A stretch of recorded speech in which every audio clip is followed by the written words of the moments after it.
ಬೆಳಗಾವಿಯಲ್ಲಿ ಮತ್ತೊಂದು ಬಹುಕೋಟಿ ವಂಚನೆ ಪ್ರಕರಣ ಈಗ ಬೆಳಕಿಗೆ ಬಂದಿದೆ. ಹೂಡಿಕೆದಾರರಿಗೆ ಕೋಟಿ ಕೋಟಿ ಟೋಪಿ ಹಾಕಿದಂತ ಕಿಲಾಡಿ ಈತ ನೂರಾರು ಜನರಿಗೆ ವಂಚಿಸಿ ದುಬೈಗೆ ಹಾರೋಕೆ ವಂಚಕ ಯತ್ನವನ್ನ ಮಾಡ್ತಾ ಇದ್ದ.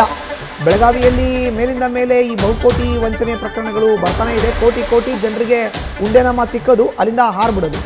ಈಗ ಕಳೆದ 2-3 ತಿಂಗಳ ಹಿಂದೆ ಒಂದು ಪ್ರಕರಣ ಬೆಳಕಿಗೆ ಬಂದಿತ್ತು. ಈಗ ಮತ್ತೊಂದು ಪ್ರಕರಣ, ನೂರಾರು ಜನರಿಗೆ ವಂಚಿಸಿ ದುಬೈಗೆ ಹಾರೋಕೆ ವಂಚಕ ಯತ್ನವನ್ನ ಮಾಡ್ತಾ ಇದ್ದ. ಮಂಗಳೂರು ಏರ್ಪೋರ್ಟ್ನಿಂದ ದುಬೈಗೆ ಹಾರ್ತಾ ಇದ್ದ ಈ ವಂಚಕ. ಸೊ ಲುಕ್ಔಟ್ ನೋಟಿಸ್ ಮೂಲಕ ದುಬೈಗೆ ಹೊರಟಿದ್ದವನು ಈಗ ಲಾಕ್ ಆಗಿದ್ದಾನೆ. ಬೆಳಗಾವಿಯ ಮಾಳಾ ಮಾರುತಿ ಪೊಲೀಸ್ ಠಾಣೆ ಪೊಲೀಸರಿಂದ ವಂಚಕನನ್ನ ಬಂಧಿಸಲಾಗಿದೆ. 16 ಜೂನ್ 2026ರಂದು ಒಂದು ದೂರುದಾರರು ಪ್ರವೀಣ್ ದೊಡ್ಡಮನಿ ಇವರು ಒಂದು ಫರ್ಮ್ ಶ್ರೀದೇವಿ ಕೂಗೆ ವೆಂಚರ್ಸ್ ಪ್ರೈವೇಟ್ ಲಿಮಿಟೆಡ್ ಇವರ ಮೇಲೆ ದೂರು ನೀಡಿದ್ದಾರೆ.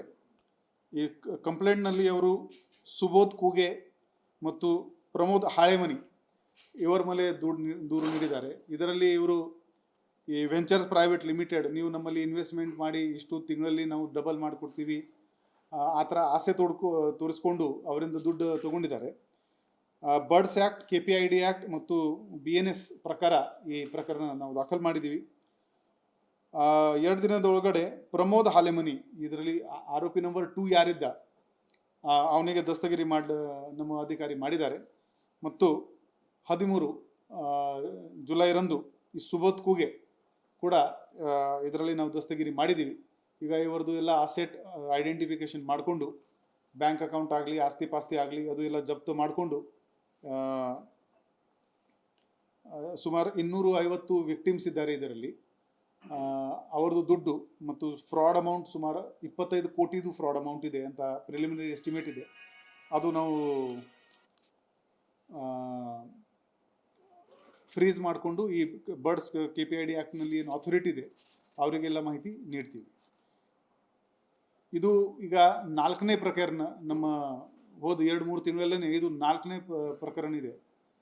ನಮ್ಮದು ಬೆಳಗಾವಿ ನಗರದ ಎಲ್ಲ ನಿವಾಸಿಯರಿಗೆ ಒಂದು ರಿಕ್ವೆಸ್ಟ್ ಇದೆ, ದಯವಿಟ್ಟು ಯಾವುದೇ ಇನ್ವೆಸ್ಟ್ಮೆಂಟ್ ಸ್ಕೀಮ್ನಲ್ಲಿ ತೀರಾ ಜಾಸ್ತಿ ಇಂಟ್ರೆಸ್ಟ್ ನಿಮಗೆ ಸಿಗ್ತಾ ಇದ್ದರೆ ನಿಮಗೆ ಒಂದು ಫಸ್ಟ್ ಡೌಟ್ ಬರಬೇಕು, ಇವರು RBI ಜೊತೆಗೆ ರಿಜಿಸ್ಟರ್ಡ್ ಇದ್ದಾರೆ ಇಲ್ಲ.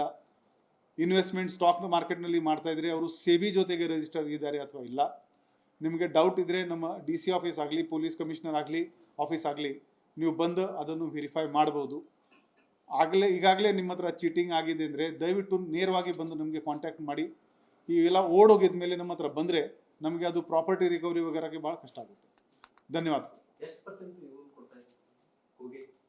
ಕೂಗೆದು ಏನು ಡಬಲ್ 20 ತಿಂಗಳಲ್ಲಿ ಡಬಲ್ ಮಾಡಿಕೊಡ್ತೀನಿ ಅಂತ ಹೇಳ್ತಾ ಇದ್ದಾರೆ.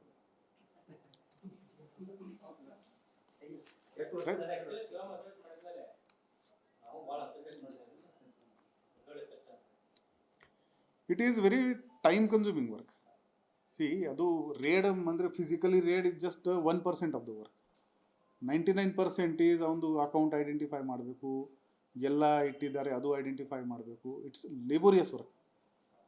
ನೀವು ಕೇಳಿದ್ರಿ ನಾ ಮತ್ತೆ ಮತ್ತೆ ಯಾಕೆ ಮಾಡ್ತಾ ಇಲ್ಲ, ಫಸ್ಟ್ ಅದು ಅಟ್ಲೀಸ್ಟ್ ಮುಗಿಸ್ಲಿ.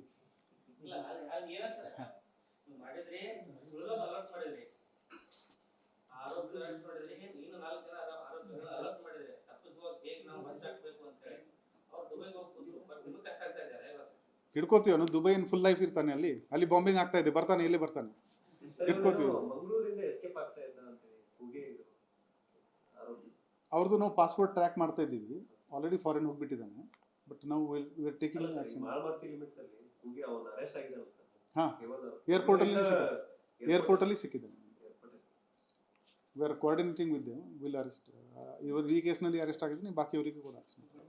ಹೆಚ್ಚಿನ ಮಾಹಿತಿ ನೀಡ್ತಾರೆ ನಮ್ಮ ಪ್ರತಿನಿಧಿ ಶ್ರೀಕಾಂತ್ ಕುಕ್ಕಡ್ಡಿ ಈಗ ನೇರ ಸಂಪರ್ಕಕ್ಕೆ ಜಾಯಿನ್ ಆಗಿದ್ದಾರೆ. ಶ್ರೀಕಾಂತ್, ನೋಡಿ ಈಗ ಬಹುಕೋಟಿ ವಂಚನೆ ಪ್ರಕರಣ ಮತ್ತೊಂದು ಬೆಳಕಿಗೆ ಬಂದಿರುವಂಥದ್ದು. ಬೆಳಗಾವಿಯಲ್ಲಿ ಕೋಟಿ ಕೋಟಿ ಉಂಡೆನಾಮ ತಿಕ್ಕಿ ಮಂಗಳೂರು ಏರ್ಪೋರ್ಟ್ನಿಂದ ಹಾರಕ್ಕೆ ಸಜ್ಜಾಗಿದ್ದಂತಹ ವ್ಯಕ್ತಿಯನ್ನು ಬಂಧಿಸಲಾಗಿದೆ. ಮಾಹಿತಿಯನ್ನು ಹಂಚಿಕೊಳ್ಳೋದಾದ್ರೆ ನೋಡಿ ಮಧುಸೂದನ್, ಬೆಳಗಾವಿ ನಗರದಲ್ಲಿ ಏನಂತಂದರೆ ಹೆಕ್ಕಿದಷ್ಟು ಏನಂತಂದರೆ ಈ ಅಕ್ರಮ ಹಣದ ಆಸೆಗಾಗಿ ಏನಂತಂದರೆ ಜನ ಏನು ಹೂಡಿಕೆಯನ್ನು ಮಾಡ್ತಾ ಇದ್ರು ಅಂಥ ಒಂದು ಡುಪ್ಲಿಕೇಟ್ ಕಂಪನಿಗಳು ಒಂದೊಂದಾಗಿ ಪತ್ತೆ ಆಗ್ತಾ ಇರುವಂಥದ್ದು. ಇತ್ತೀಚೆಗೆ ಕಳೆದ 2 ತಿಂಗಳ ಹಿಂದೆ ನೀಲನ್ ಅವರ್ ಪ್ರಕರಣ ಏನು ಬೆಳಕಿಗೆ ಬಂದಿತ್ತು. ಸುಮಾರು 400 ಕೋಟಿ ರೂಪಾಯಿ ಹಣವನ್ನು ಈತ ಏನಂತಂದರೆ ಗ್ರಾಹಕರಿಂದ ಹೆಚ್ಚಿನ ಬಡ್ಡಿಯ ಆಮಿಷವನ್ನು ಒಡ್ಡಿ ಸಂಗ್ರಹ ಮಾಡಿದಂಥ ಸಂದರ್ಭದಲ್ಲಿ ಇದನ್ನು ಅರಿತಂಥ ಬೆಳಗಾವಿ ಪೊಲೀಸರು ಜೊತೆಗೆ ಏನಂತಂದರೆ ಜಿಲ್ಲಾಧಿಕಾರಿಗಳು ಒಂದು ಜಂಟಿಯಾಗಿ ಅಂದರೆ ಏನು ಜಿಲ್ಲಾ ಕಂದಾಯ ಇಲಾಖೆ ಪೊಲೀಸ್ ಇಲಾಖೆ ಜಂಟಿಯಾಗಿ ಒಂದು ಕಾರ್ಯಾಚರಣೆಯನ್ನು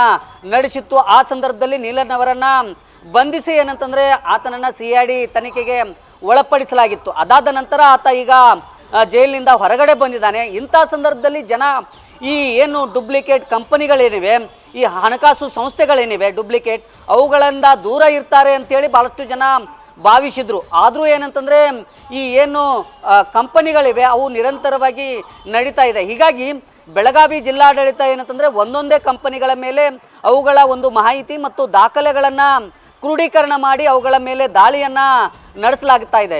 ಇತ್ತೀಚೆಗೆ ಏನಂತಂದರೆ ಮಾಳಮಾರುತಿ ಠಾಣಾ ವ್ಯಾಪ್ತಿಯಲ್ಲಿ ಏನು ಶ್ರೀದೇವಿ ಕೂಗೆ ವೆಂಚರ್ಸ್ ಅನ್ನೋ ಒಂದು ಏನು ಕಂಪನಿ ಇತ್ತು, ಸುಮಾರು ಪ್ರತಿ 10 ತಿಂಗಳಿಗೆ ಏನಂತಂದರೆ 1 ಲಕ್ಷ ರೂಪಾಯಿ ಹೂಡಿಕೆ ಮಾಡಿದರೆ ನಾವು 1.5 ಲಕ್ಷ ರೂಪಾಯಿ ಅಂದರೆ 5% ನಾವು ಬಡ್ಡಿಯನ್ನು ನೀಡ್ತೇವೆ ಅಂತೇಳಿ, ಹೆಚ್ಚಿನ ಬಡ್ಡಿಯನ್ನು ನೀಡ್ತೇವೆ ಅಂತೇಳಿ ಇವರು ಸುಮಾರು 200ಕ್ಕೂ ಹೆಚ್ಚು ಜನರಿಂದ ಸುಮಾರು 30 ಕೋಟಿ ರೂಪಾಯಿ ಹಣವನ್ನು ಸಂಗ್ರಹ ಮಾಡಿ ಇನ್ನೇನು ಏನಂತಂದರೆ ಇವರು ಏನು ಮಂಗಳೂರಿನ ಏರ್ಪೋರ್ಟ್ ಮೂಲಕ ದುಬೈಗೆ ಹಾರುವಂಥ ಸಂದರ್ಭದಲ್ಲಿ ಬೆಳಗಾವಿ ಪೊಲೀಸರು ಏನಂತಂದರೆ ಆಲ್ರೆಡಿ ಏನಂತಂದರೆ ಕಳೆದ 15 ದಿನಗಳ ಹಿಂದೆ ಗ್ರಾಹಕರು ಏನು ದೂರನ್ನು ನೀಡಿದರು. ಅಂಥ ಸಂದರ್ಭದಲ್ಲಿ ಗ್ರಾಹಕರ ದೂರ ಆಧರಿಸಿ ಆ ಆರೋಪಿಗಳೇನಿದ್ದಾರೆ ಆರೋಪಿಗಳು ಯಾವುದೇ ಕಾರಣಕ್ಕೂ ತಲೆಮರೆಸ್ಕೊಳ್ಬಾರ್ದು ಮತ್ತು ವಿದೇಶಕ್ಕೆ ಪರಾರಿಯಾಗಬಾರ್ದು ಅನ್ನೋ ನಿಟ್ಟಿನಲ್ಲಿ ಒಂದು ನೋಟಿಸನ್ನು ಜಾರಿ ಮಾಡಿದರು. ಹಾಗಾಗಿ ಔಟ್ಲುಕ್ ನೋಟಿಸನ್ನು ಜಾರಿ ಮಾಡಿದರು. ಅದನ್ನು ಆಧರಿಸಿ ಏನಂತಂದರೆ ಮಂಗಳೂರಿನ ವಿಮಾನ ನಿಲ್ದಾಣದಲ್ಲಿ ಅವರು ದುಬೈಗೆ ಹಾರುವಂಥ ಸಂದರ್ಭದಲ್ಲಿ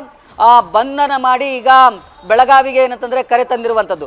ಒಟ್ಟಾರೆ ಏನಂತಂದರೆ ಮತ್ತೊಂದು ಕಡೆ ಈಗ ಸಿಟಿ ಇಂಡೆಕ್ಸ್ ಅಂತೇಳಿ ನಿನ್ನೆ ಅಷ್ಟೇ ಏನಂತಂದರೆ ಬೆಳಗಾವಿ AC ನೇತೃತ್ವದಲ್ಲಿ ಅಲ್ಲಿಯೂ ಸಹ ಏನಂತಂದರೆ ರೇಡನ್ನು ಮಾಡಿರುವಂಥದ್ದು. ಸುಮಾರು 165 ಕೋಟಿಗೂ ಅಧಿಕ ಏನಂತಂದರೆ ಜನರು ಆ ಒಂದು ಏನು ಕಂಪನಿ ಏನಿದೆ ಆ ಕಂಪನಿಯಲ್ಲಿ ಏನಂತಂದರೆ ಹೂಡಿಕೆಯನ್ನು ಮಾಡಿರುವಂಥದ್ದು. ಹೀಗಾಗಿ ಒಂದೊಂದಾಗಿ ಏನಂತಂದರೆ ಬೆಳಗಾವಿ ಜಿಲ್ಲೆಯಲ್ಲಿ ಇಂಥ ಒಂದು ಹೆಚ್ಚಿನ ಬಡ್ಡಿ ಆಮಿಷವನ್ನು ಒಡ್ಡಿ ಗ್ರಾಹಕರಿಂದ ಏನಂತಂದರೆ ಹಣವನ್ನು ಸುಲಿಗೆ ಮಾಡುವಂಥ ಕಂಪನಿಗಳೇನಿವೆ ಅವುಗಳ ಮೇಲೆ ರೇಡ್ ನಡೀತಾ ಇದ್ರೂ ಸಹ ಏನಂತಂದರೆ ಗ್ರಾಹಕರು ಎಚ್ಚೆತ್ತುಕೊಳ್ತಾ ಇಲ್ಲ. ಜಿಲ್ಲಾಡಳಿತ ಭಾಳಷ್ಟು ಕಡೆ ಮನವಿ ಮಾಡ್ತಾ ಇದೆ ಏನಂತಂದರೆ ಈ ರೀತಿಯಾಗಿ ಹೆಚ್ಚಿನ ಬಡ್ಡಿಯನ್ನು ನೀಡ್ತೀವಿ ಅಂತೇಳಿ ಯಾರೇ ಒಂದು ಆಮಿಷವನ್ನು ಒಡ್ಡಿದಂಥ ಸಂದರ್ಭದಲ್ಲಿ ನೀವು ಅದಕ್ಕೆ ಮಣಿಬಾರ್ದು, ಜೊತೆಗೆ ಅದಕ್ಕೆ ಮಣೆ ಹಾಕಬಾರ್ದು ಅಂತೇಳಿ ಮನವಿ ಮಾಡಿಕೊಂಡ್ರು ಸಹ ಏನಂತಂದರೆ ಗ್ರಾಹಕರು ಏನಂತಂದರೆ ಅಂಥ ಒಂದು ಹೆಚ್ಚಿನ ಬಡ್ಡಿ ಆಸೆಗಾಗಿ ಈ ಒಂದು ಕಂಪನಿಗಳಲ್ಲಿ ಹೂಡಿಕೆ ಮಾಡಿ ಮೋಸಕ್ಕೆ ಒಳಗಾಗ್ತಾ ಬರ್ತಾ ಇರುವಂಥದ್ದು ಮಧುಸೂದನ್.